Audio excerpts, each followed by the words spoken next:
título es Diversidad microbiana de los granos de kéfir tradicionales y su papel en el aroma del kéfir. Realmente este artículo se está centrando, ¿no?, en estos compuestos, ¿sí?, volátiles que le dan los aromas al kéfir de leche, pero es muy interesante porque también nos va a mostrar, ¿sí?, unas gráficas en cuanto a las especies que pueden estar o no presentes en el kéfir y en cuanto a las contaminaciones que se han ido encontrando en en diversas investigaciones. Y permítanme un segundo. Sí, de todas formas, este artículo les dejo el link después para que ustedes puedan acceder y puedan leerlo pues ya completo. Lo que les quiero enseñar de este artículo es que, miren, acá menciona que los granos del kéfir tienen una flora bacteriana diversa, ¿sí? Y que principalmente las especies van a ser de lactobacillus. Eso es lo que generalmente siempre nos va a decir la literatura. Aunque sabemos que los granos de kéfir están compuestos tanto por bacterias como levaduras. Sí, es un consorcio. Y bueno, en el caso, por ejemplo, de esta dominancia que va a tener este género de lactobacillus, en este estudio encontraron que generalmente, pues siempre va a encontrarse el Lactobacillus kefiranofaciens, ¿sí? Voy a subir un poquito más para acá. Ok. Esta gráfica y otra es la que quiero que ustedes vean, ¿sí? Aquí fueron 4 muestras de 4 diferentes kéfir en las cuales pues hicieron este estudio y determinaron que en la prueba A, ¿sí? En la muestra A, perdón, se encontraba mayor abundancia la especie de Lactobacillus kefiranofaciens. Sabemos que la especie de Lactobacillus kefiranofaciens es la que se encarga de formar estos granulitos, ¿sí? De producir este hexapolisacárido y también se ha dicho, ¿no?, que esta especie genera una protección en cuanto a los diversos patógenos que pudieran estar presentes o no en el kéfir. Y bueno, aquí podemos ver que en este caso, pese a que sí se encuentra esta especie e incluso es como que la que está dominando en cuanto al género Lactobacillus, ¿sí? Y con potencial probiótico además, pues también se encuentran otras especies. En este color rojo, ¿sí? No se encuentran todavía clasificadas, no pudieron determinar las especies que están presentes, pudieran ser, pues, benéficas o pudieran ser patógenas. Aquí, pues, ese estudio no lo pudieron determinar. Pero hay algo muy interesante, ¿sí? Que se encontraron especies de otro tipo de bacterias, como son las pseudomonas, y también se encuentran las enterobacter, ¿sí? Algunas especies de estos géneros de bacterias son patógenos y también son de importancia médica. ¿Qué quiero decir con importancia médica? Sí, que pueden ocasionar algún tipo de enfermedad hacia el ser humano, hacia el hombre, y con ello, pues, debemos tener, pues, sumo cuidado, ¿no? En especial, por ejemplo, la pseudomona que vamos a ver más adelante en las diapositivas, es una especie que es una bacteria oportunista, es decir, va a tomar la oportunidad para poder infectar ya sea al hombre o alguna otra especie de organismo, ¿sí? Y bueno, en el caso, por ejemplo, de aquí, de la prueba B, ¿sí? Vemos que sí hay Lactobacillus kefiranofaciens, pero está en una menor cantidad. Y vemos que en esta parte, sí, que es la verde, aquí vemos que es este colorcito, se encuentran, pues, bacterias del género Pseudomonas. Es algo interesante porque nosotros pensamos que cuando se encuentra presente, pues, la especie de Lactobacillus kefiranofaciens no se va a poder contaminar, así como también las otras especies de lactobacillus o también otras bacterias que generan bacteriocinas, que estas tienden a inhibir, es como si hicieran un efecto antibiótico, ¿sí? Y no permitieran el crecimiento de otro tipo de bacterias patógenas. Pero vemos que en este caso, pues, no se está cumpliendo como esta regla, ¿sí? Y se están presentando también estas bacterias. Aquí lo mismo, ¿no? En el caso de la D, ¿sí? Vemos que están más o menos en mayor proporción las bacterias pseudomonas, que son estas que ya vimos aquí verdecitas, y en una menor proporción también se encuentra el Lactobacillus kefiranofaciens. Entonces, no está, que esté presente esta bacteria no indica que nosotros podamos ahora sí que tratar de una manera incorrecta y sin las medidas adecuadas a nuestro cultivo, porque sí se puede llegar a contaminar. También hay que aclarar que en el caso, por ejemplo, de estas bacterias que son patógenas, ¿sí? Y que pueden llegar a ocasionar enfermedades como neumonía, pues no siempre, no toda la población va a estar en riesgo, sino que la que va a estar en mayor riesgo en cuanto a adquirir pues esta enfermedad, a desarrollarla, pues son poblaciones con sistemas inmunes deprimidos. Y aquí, por ejemplo, hicieron otra caracterización en donde estuvieron viendo qué tipo de levaduras son las que se encuentran presentes en estas 4 muestras de los granos de kéfir, ¿sí? En la muestra A, y aquí es algo muy interesante y lo quería tocar, me estuvieron preguntando muchas personas acerca de la cándida, ¿no? Que no hay ningún estudio en el cual se presente que esta pueda tener esta asociación con el kéfir de leche, y aquí vemos que sí, ¿no? Y no solamente en este estudio, sino también hay muchos estudios que presentan, ¿no? Como este tipo de contaminación. Y muchas veces no es visible como de manera muy visible y notoria, ¿sí? Para nosotros, pero sí pueden estar presentes ahí. En el caso, por ejemplo, está la cándida, ¿no? La cándida parasitosis. Aquí vemos que se encuentra presente también en la B y en una mayor cantidad. De hecho, la muestra D es la que siempre va a presentar con una mayor cantidad de patógenos, ¿no? E incluso también se encuentran especies de otro tipo de hongos, sí, ya filamentosos, que vendrían a ser los mohos, y en este caso también encontramos especies del género Aspergillus. Entonces, pues básicamente eso era lo que yo quería mostrarles. Les voy a dejar el artículo para que ustedes puedan ingresar a él y puedan, pues, leerlo completo. Sí, acuérdense que, por ejemplo, en el caso de los hongos filamentosos de estos mohos, se les dice filamentosos, pero pues nosotros lo conocemos como moho. Este tipo de hongos generan micotoxinas. ¿Se acuerdan que en una plática que hubo en el festival, pues hablamos acerca de las micotoxinas, que si nosotros llegáramos a consumirlas en una cantidad excesiva y tenemos un sistema inmune pues inmunocomprometido, nosotros podemos llegar a enfermarnos de manera muy grave. Entonces también hay que tener como mucho cuidado.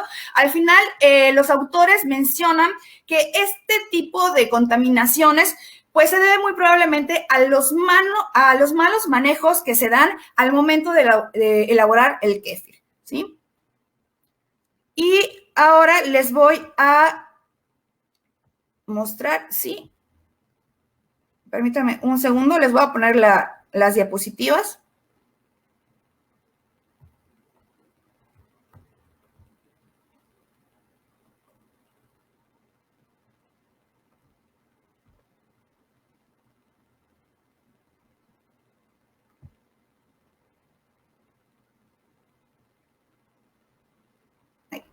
Ok.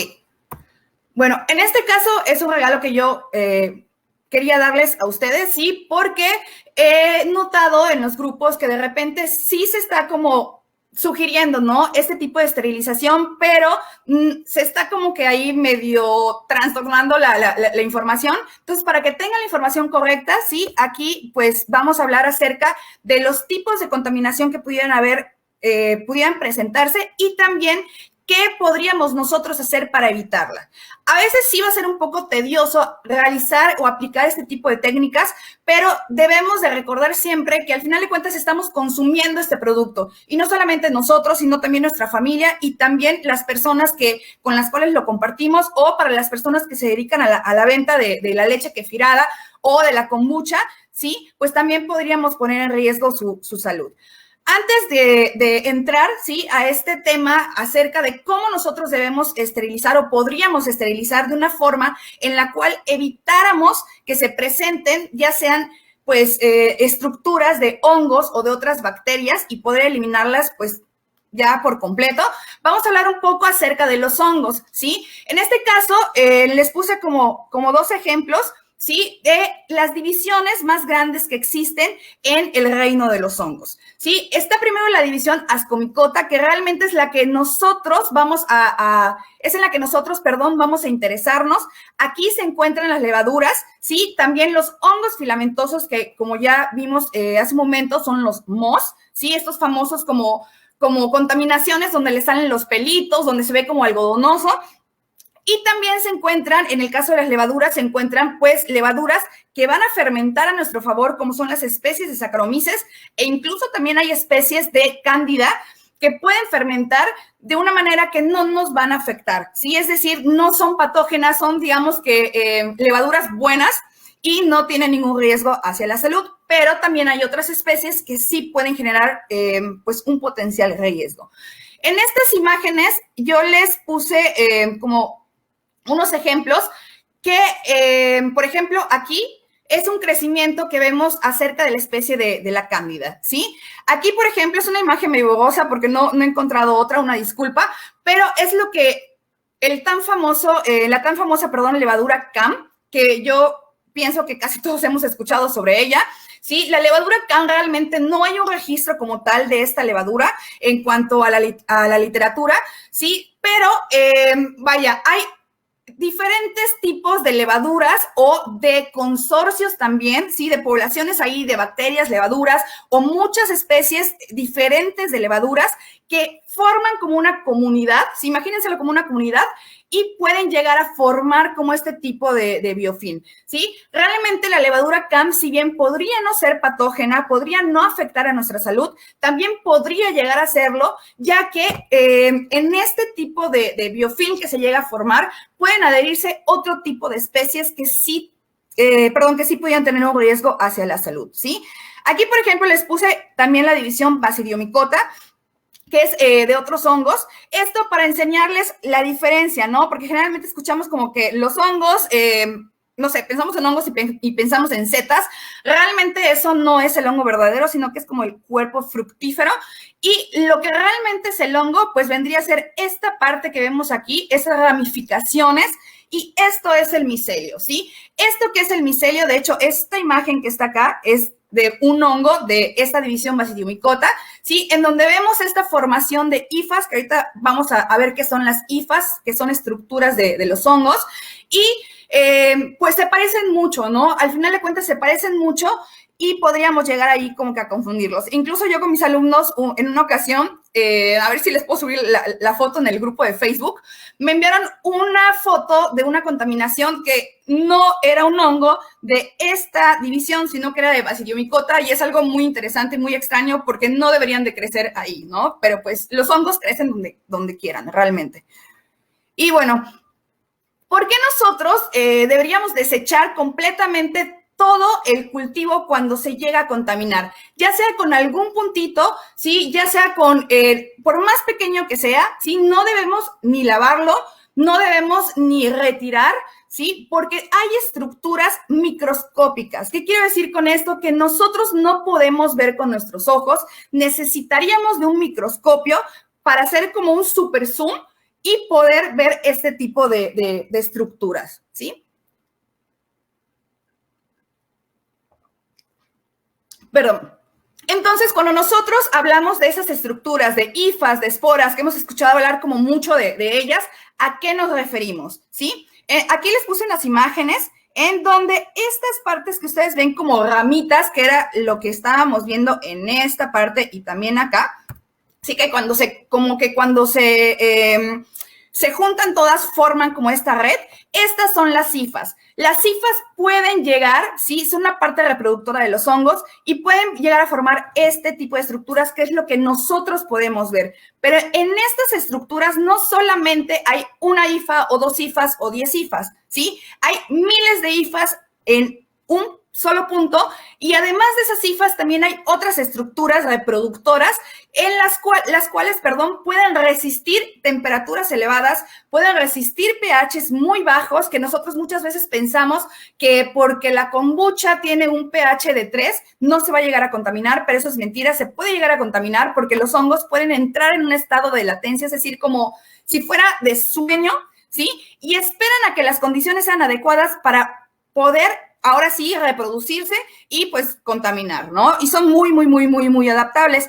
Aquí, por ejemplo, estamos viendo un conidióforo y esta partecita que nosotros vemos acá, como estas bolitas, son las esporas. Entonces, imagínense, ¿no? Por ejemplo, si nosotros tomamos una gotita de agua de la kombucha, por ejemplo, que se contaminó, y la ponemos al microscopio para que nosotros veamos, podemos ver más de 30 estructuras de estas y multiplíquenlo por todas las bolitas que hay aquí, que son las esporas, ¿sí? Las esporas no se van a destruir a menos que la temperatura, sea mayor a 120 grados centígrados.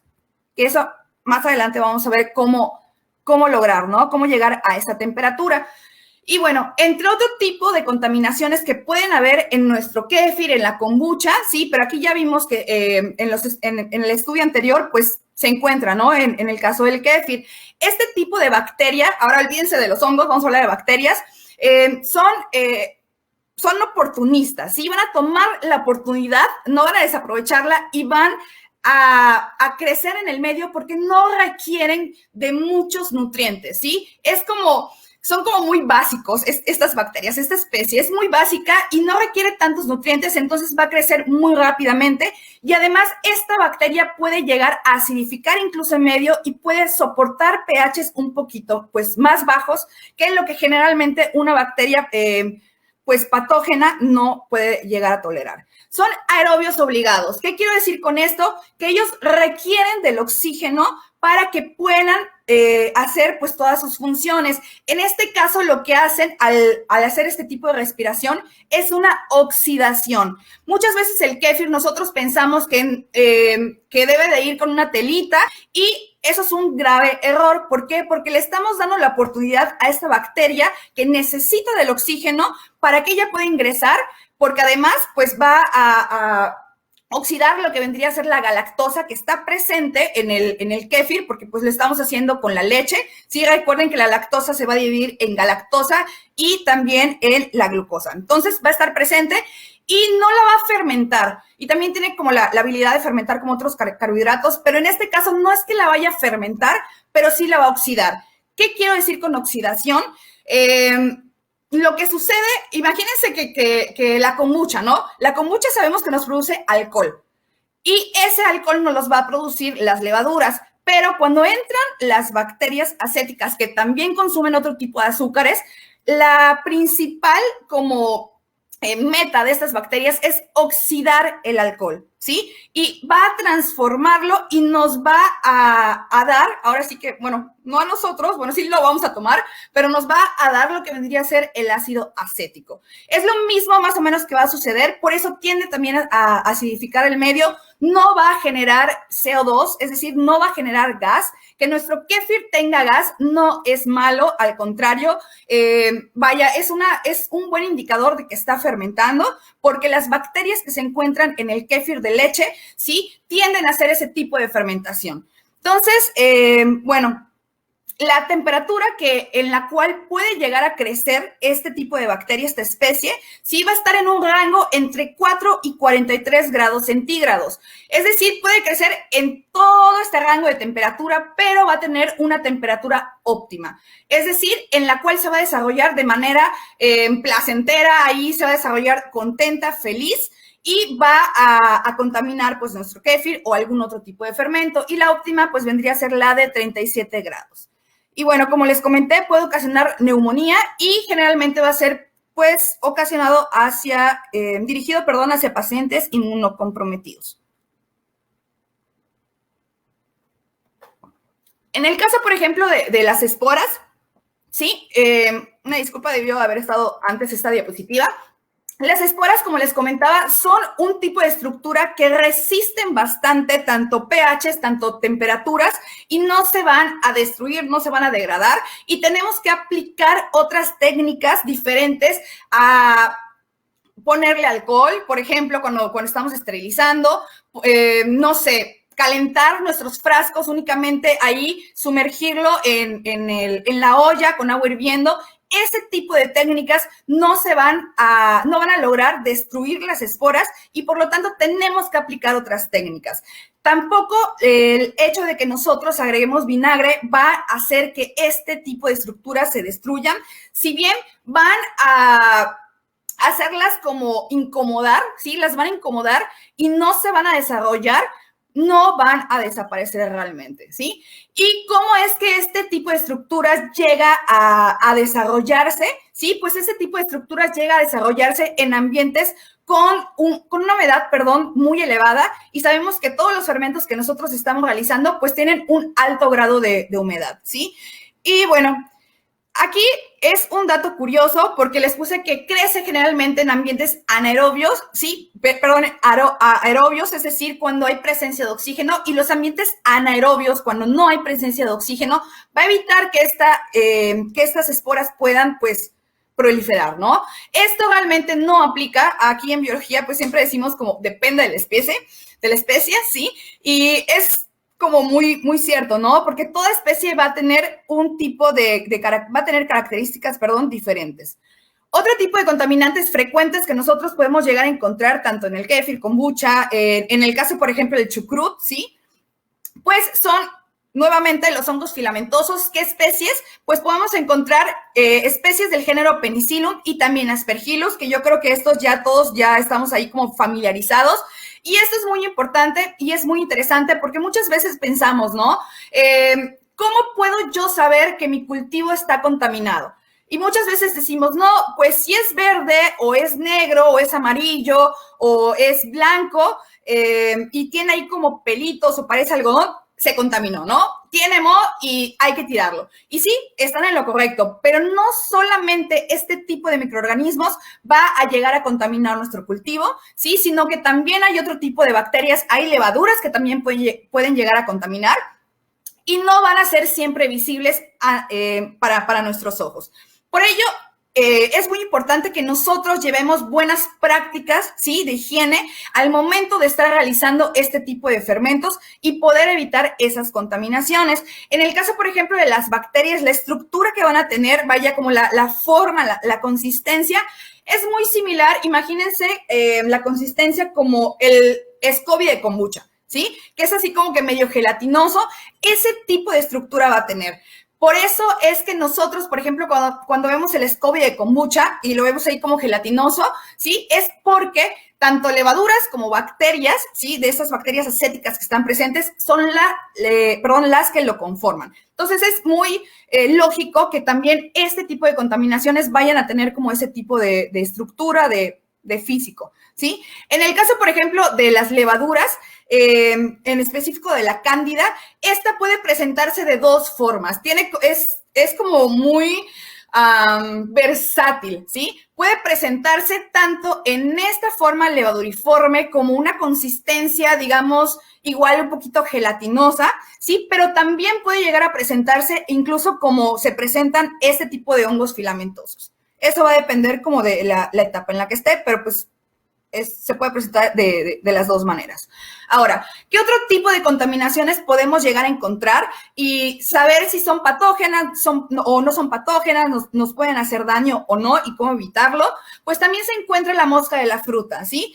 Aquí, por ejemplo, vemos que se empiezan a formar como unos pequeños bultitos, ¿sí? Y ahí nosotros podemos llegar a identificar si se está generando, si se están ahí como desarrollando los huevecillos de la mosca y pues ya progresivamente, posteriormente van a desarrollarse en las mosquitas, ¿sí? En estas larvas, en los gusanitos y pues lo de la metamorfosis, pues ya va a ser la mosca, ¿sí? Si nosotros vemos este tipo de contaminación, hay que desecharlo también, ¿sí? No hay que arriesgarse. En el caso de la anguililla de vinagre, es un tipo de nemátodo. ¿Qué quiero decir con nemátodo? Es un tipo de gusanito. De hecho, es esta foto que vemos como hilitos.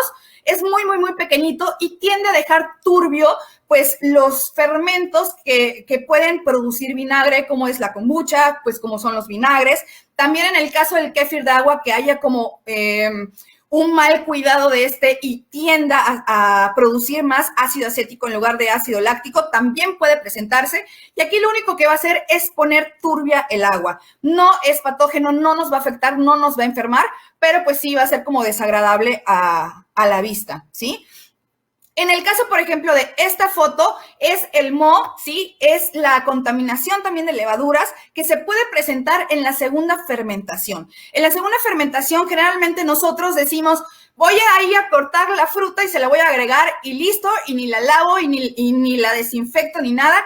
Y es un grave error porque todo tipo de organismo, todas las frutas, ¿sí? Todos los vegetales, ¿sí? Todas las plantas, las hojas, tienen microorganismos alrededor, tanto por fuera como por dentro. Entonces, nosotros le estamos agregando no solamente microorganismos quizás buenos, sino que también estamos exponiendo a ese tipo de cultivo a que se puede llegar a contaminar con otro microorganismo, pues ahí patógeno. Entonces, mi recomendación sería que ustedes licúen, si hagan como una tipo papilla, estas frutas. En el caso, por ejemplo, de las plantas, de las hierbas o de las flores, pueden hacer una infusión, ¿sí? Y cuando, en el caso de la papilla, lo pueden llevar ahí a hervir unos segundos y con eso pues ya va a ser suficiente para que ustedes ya puedan usarlo y no haya riesgo de que se pueda contaminar.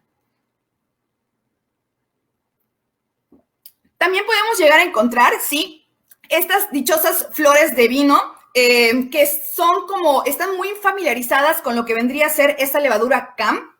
Son muy similares y se presenta generalmente, como su nombre le indica, en el vino. Pero nosotros sabemos que en el caso del kéfir de agua, nosotros estamos produciendo, dependiendo de cómo lo estemos pues fermentando, estamos produciendo alcohol. E incluso muchas veces pudiera ser que el kéfir de agua llegue a tener un grado de alcohol un poquito más elevado. Se le conoce a veces como un pino, ¿sí? Y puede llegar a presentarse este tipo de contaminación. Si bien no va a afectar a nuestra salud, sí va a dejarnos básicamente sin sabor, sin vitaminas, sin pues todos los beneficios que pudiera llegar a tener este fermento, y lo único que va a hacer es dejarnos con agua y CO2. Entonces, es muy difícil quitarlo, es muy difícil retirarlo. No afecta, incluso en la industria del vino lo utilizan mucho como para acentuar los sabores de los vinos y hacerlos como más secos, pero pues en este caso no nos sirve, ¿no? Entonces lo mejor es desecharlo y conseguir otro tipo de cultivo. Y aquí, por ejemplo, les puse como muchas fotos de cómo se pueden ver las diferentes contaminaciones en los diferentes fermentos. Y yo sé que es un poquito difícil porque luego vemos que aparece algo y es como, híjole, se contaminó, o cómo lo puedo llegar a identificar. Realmente eso, yo les recomendaría que, por ejemplo, busquen libros de microbiología o que en el mismo internet busquen ahí contaminaciones, ¿no? Contaminaciones frecuentes en el kéfir, y vayan buscando de fuentes confiables sobre todo, y que luego les voy a dejar ahí como unos links de páginas que se dedican a la divulgación, para que ustedes puedan ver como la diferencia, ¿no? Entonces, por ejemplo, aquí estamos viendo lo que vendría a ser un kéfir de agua que le agregaron el limón. No le agreguen el limón, por favor. El kéfir de agua, ¿sí? Las bacterias que están presentes no pueden llegar a desarrollarse, es decir, como les va a costar un poco más de trabajo, o incluso van a inhibir, van a bloquear el hecho de que ellas se puedan reproducir si ustedes bajan demasiado el pH. Y el limón es, pues, ácido, sí es ácido y va a hacer esta función, entonces pues no van a hacer realmente nada y se les va a contaminar al final, ¿no? Porque pues no está habiendo esta acción de las bacterias. En el caso de aquí, en el caso de aquí, sí, que es un SCOBY, estamos viendo también una formación de hongos, aparentemente levaduras. Aquí también son hongos, son mohos, que es esta característica como verde, ¿sí? Y la mayoría, pues, vienen siendo como estas flores de vino, ¿no? Que siempre están presentes. Aquí, por ejemplo, si aparece esto en su kéfir de leche, lo mejor es desecharlo, porque ya hay un desequilibrio, y ya no van a estar presentes las bacterias que deberían de estar y van a haber como más levaduras. Ahora, en cuanto a la contaminación cruzada, sí, que este tipo de contaminación es, vamos a definirla como un salto de una especie, sí, de una bacteria, de una levadura, hacia un medio, es decir, hacia un fermento que está ahí fermentando todo chulo, todo en armonía, todo estable, van a saltar estos microorganismos y van a contaminar. Es como accidental de cierta forma. ¿Cómo nosotros podemos evitarlo? Si nosotros, primero que nada, no hagamos esto de juntar nuestros cultivos. ¿Por qué? Porque se está produciendo CO2. El CO2, perdón, es gas y al final va a ser como un tipo trampolín y va como, imagínense como si aventara, se escucha chistoso, pero es como si aventara, ¿no? Ahí como las esporas, aventara también esporas de bacterias, porque también las bacterias, hay bacterias que generan esporas y van a pasar de uno a otro. Y cada cultivo tiene su armonía, ¿sí? Muy, muy, muy como establecida. Y si nosotros rompemos esa armonía, ya no vamos a poder fermentar y no vamos a poder obtener lo que nosotros realmente estamos esperando. Entonces, ese es como un tip, no los pongan juntos. Siempre, siempre, siempre sepárenlos mínimo 1 metro, 1,5 metros de distancia de manera horizontal, ¿sí? No vertical, sino que sea horizontal. Y también en el caso de los utensilios, que tengan la cuchara, únicamente una cuchara para el kéfir de agua, y únicamente una cuchara para el kéfir de leche, y únicamente una cuchara para la kombucha, ¿sí? Que separen sus utensilios y que no los vayan mezclando, porque luego de ahí pueden haber, este tipo de saltos y pues se genera la contaminación.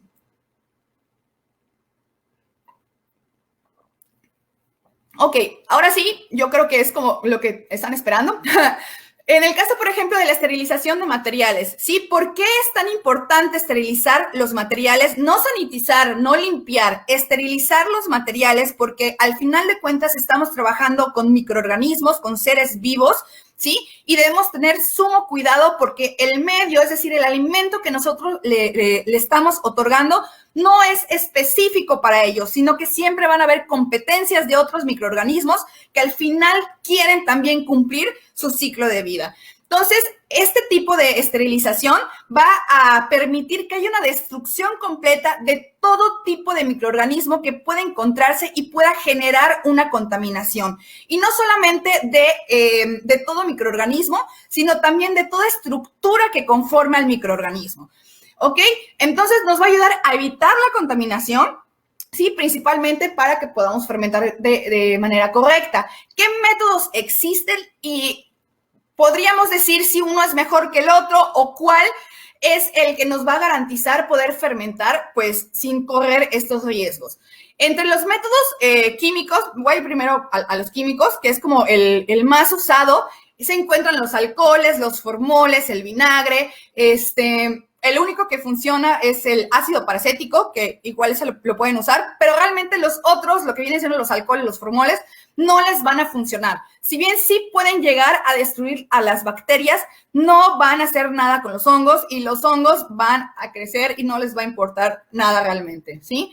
En el caso, por ejemplo, del método que les voy a platicar el día de hoy, que a mi parecer es como el que nos va a ayudar a que podamos fermentar de manera correcta, pues están los métodos físicos. Existen dos, que es por medio de vapor de agua, ¿sí? Que va a desnaturalizar todas las proteínas, va ahí a destruir todo microorganismo. ¿Y qué quiero decir con esto? Muchas veces, por ejemplo, quedan ahí residuos, imagínenselo ahí como residuos, partes, como si fueran los órganos de nosotros, quedan ahí esparcidos y esto también puede generar un tipo de contaminación, ¿sí? Entonces, con este tipo de método físico de vapor de agua en el cual se utiliza un autoclave, pero nosotros podemos llegar a adaptar una olla de vapor para que pueda como fungir como un autoclave, ¿sí? Este es como el método más adecuado. También existe el calor en seco, en donde se emplea hornos, ¿sí? Que tienen que llegar a temperaturas elevadas también para que puedan llegar a destruir todo tipo de microorganismos, pero hasta hace algunos años, pues ya no era como 100% seguro, ¿no? Era como 99.9% seguro y si queda el 0.1, pues al final se va a duplicar, ¿no? Entonces, vamos a ver etapas de la esterilización. En esta imagen, ¿sí? Esta es un autoclave. Si se fijan bien, es muy, muy, muy similar a lo que vendría a ser una olla de vapor, ¿sí? Una olla de presión, perdón. Entonces, tiene como esa estructura. Ustedes pueden ahí como ser ahí creativos, ¿sí? Por ejemplo, en el caso de aquí, que esto que parece como un relojito, nos va a ayudar a medir la presión para que no haya ningún accidente y no estalle y no vaya a explotar su casa, porque necesitan llegar a una presión, ¿no? Estándar para que pueda lograrse que alcance la temperatura adecuada. Entonces, esto lo pueden comprar en Amazon, lo pueden comprar en Mercado Libre y simplemente lo mandan ahí con su herrero de confianza y se lo agregan. Y listo, ¿no? Se lo agregan a la olla de presión. Entonces, van a haber varias etapas para que nosotros podamos lograr este tipo de esterilización, sí, que va a ser por medio de vapor. Va a ser primero el prelavado o descontaminación.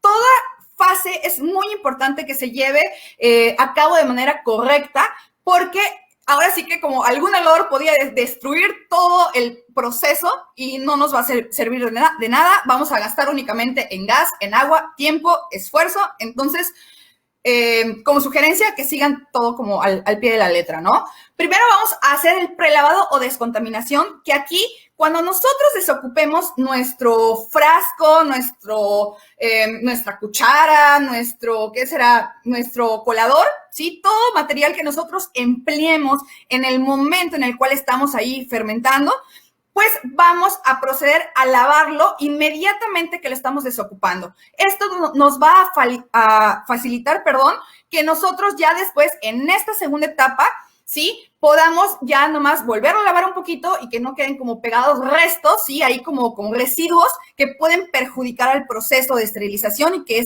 pues sea ahí como correcto, ¿no? Después de esto, nosotros pues lo podemos guardar ahí en el anaquel y pasamos, ¿no? A partir de este paso, todos van a ser en el mismo día, así de manera simultánea, para que se pueda llevar a cabo la esterilización. Vamos a volver a lavarlo, ¿sí? Vamos a enjuagarlo y también es muy importante que nosotros lleguemos a inspeccionar de manera minuciosa, ¿sí? Nuestros frascos, nuestros utensilios y verifiquemos que no quede ni un solo residuo. ¿Por qué? Porque si queda algún tipo de residuo, posiblemente ahí, imagínense, nos dio de mala suerte, hay algún tipo de bacteria patógena, no va a permitir que el vapor penetre y no va a servir de nada, ¿no? O sea, se va a contaminar el cultivo. Entonces, vamos a lavarlo, vamos a dejar que se seque, ¿sí? Y después vamos a inspeccionar. En caso de que nosotros llegásemos a encontrar algún tipo de puntito, algún tipo de mancha, hay que volver a realizar el proceso. Y también es muy importante que quede completamente seco y que tampoco haya como alguna gotita de agua, ¿sí? Porque eso también puede llegar a perjudicar. Después de esto, vamos a proceder a empacar, ¿sí? Vamos a prepararlos y vamos a empacarlos. Aquí yo les sugiero que si no son buenos en las manualidades, simplemente tomen ahí como bolsitas, ahí como córtenlas y armen bolsitas y van introduciendo todos los materiales que ustedes tengan, ¿sí? Es muy importante que no vayan a poner como exceso de papel también, porque si no también eso no nos va a ayudar mucho. Entonces, nosotros vamos a usar papel, tiene que ser craft encerado, para que no haya riesgo de que al momento en el cual nosotros ya esterilizamos todo bonito, pues el vapor vaya a humedecer todo el material y pues no nos sirva de nada porque se humedeció demasiado, ¿no? Aquí, por ejemplo, les puse una fotito de una cinta térmica. Esta cinta térmica realmente es muy, muy, muy, muy económica. Aquí en México cuesta como 20 pesos, que vendrían a ser como $1. Y esta nos va a ayudar a sellarlo, ¿sí? Y también más adelante como la ollita que les voy a mostrar, ¿sí? Ahora, ya después de que nosotros ya empaquetamos, ahí ya le hicimos de artistas y todo bonito, vamos a proceder a introducir todos los materiales a la olla de vapor. Olvídense de esta autoclave, ¿no? Está muy bonita y se les estoy poniendo de ejemplo nada más para que vean que se parece a la olla de presión, pero realmente ustedes usen su olla de presión y con eso es más que suficiente. Entonces, lo que nosotros debemos de lograr es que alcancemos una temperatura de 120 grados. Si los materiales ya deben de estar acá adentro, no los vayan a mojar. Si se fijan acá, están encima de lo que vendría a ser la rejilla que tiene toda olla de presión. Para aquel que no lo conozca, googléelo, ahí busquen ahí en la web y pongan como olla de vapor para tamales aquí en México y les van a salir, ¿no? Siempre va a tener como una rendija y en la parte de abajito van a llenarlo de agua y en la parte de arriba donde no tiene agua es donde van a colocar todos los materiales. Entonces, bueno, eso ya está. Van a ponerlo al fuego y van a dejarlo durante 30 minutos, ¿sí? Es muy importante que llegue a esta temperatura. Y muchos van a decir, oye, pero no va a llegar la olla de presión.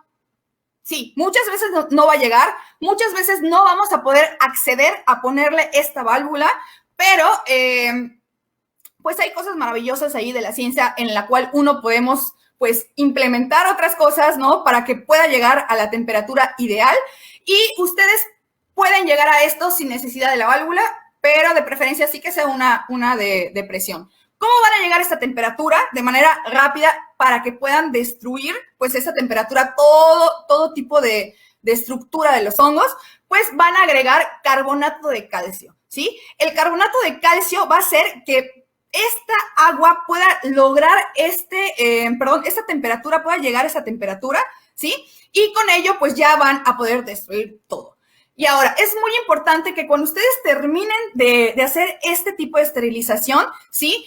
No vayan a abrir enseguida la olla porque va a haber un choque de temperatura y van a explotar sus botellas. Entonces, espérense por lo menos 30 minutos, unos 15 minutos, dependiendo de la temperatura en la cual ustedes pues se encuentren, ¿sí? Y ya después pues ya lo abren y pueden sacarlo. Y van a proceder a almacenarlo, ¿sí? El almacenamiento también es muy importante y aquí nota, no van a sacarlo de los sobres. El sobre nos va a ayudar a que nosotros podamos almacenarlo durante periodos pues un poquito más largos y no tener que estar esterilizando cada segundo, tercer día, porque podemos meter toda la olla y órale, ¿no? Lo metemos y ya nos despreocupamos porque ya tenemos ahí nuestra caja llena de materiales esterilizados. Entonces, nosotros vamos a almacenarlo y es muy importante que la altura, por ejemplo, de una caja, ¿no? Que tienen que lavarla muy bien, puede ser de plástico de preferencia,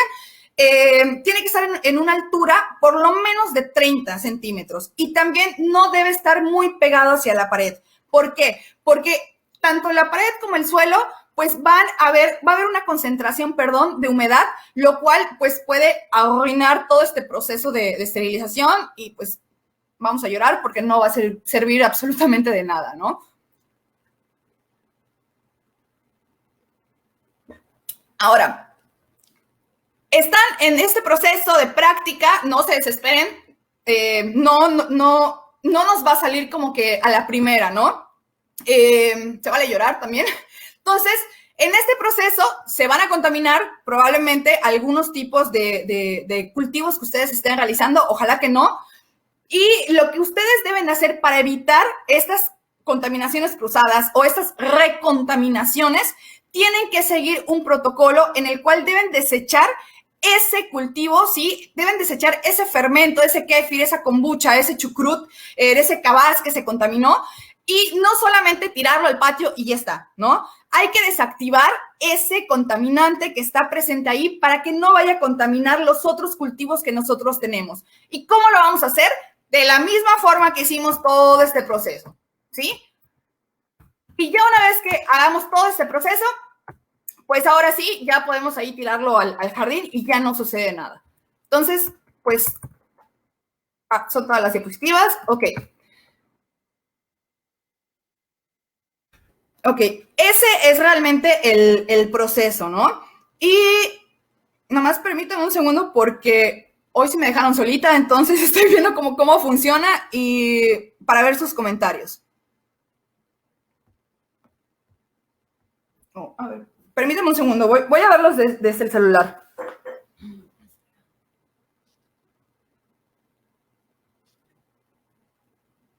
Puedes utilizar cloro para esterilizar amonio cuaternario. A ver.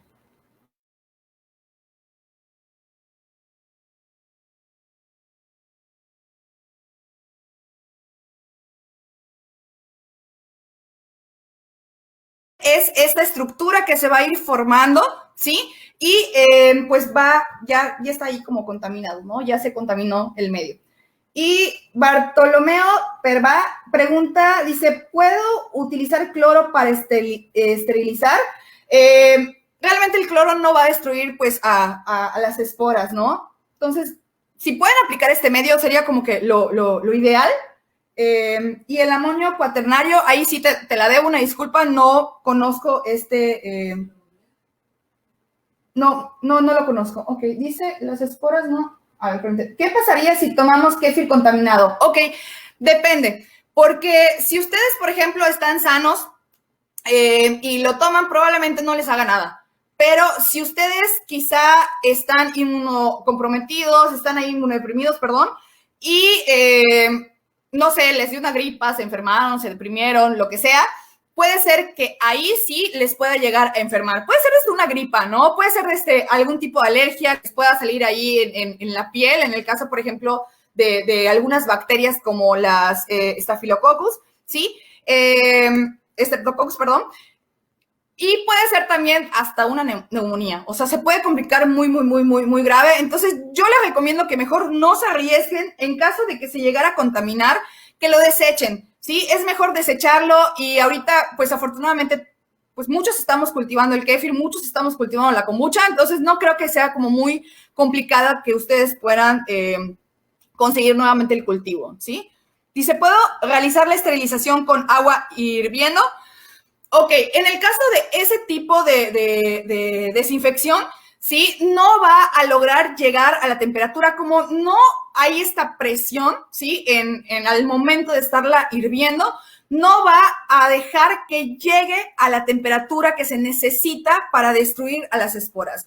Entonces, pueden, sí, pero sería también arriesgarse, ¿no? O sea, muchos yo sé que van a decir, yo lo he hecho si toda la vida no me he enfermado, qué bueno, qué bueno, ¿no? Que no se han enfermado, pero muchas otras personas, también hay estudios que espero subírselos esta semana si tengo un poquito de tiempo, en donde se han visto, ¿no? Ahí pues hay esos estudios, hay registros donde han muerto personas por esto, ¿sí? Entonces las micotoxinas, este tipo de patógenos, no es un juego, tanto el kéfir, tanto la kombucha, todos podemos fermentar.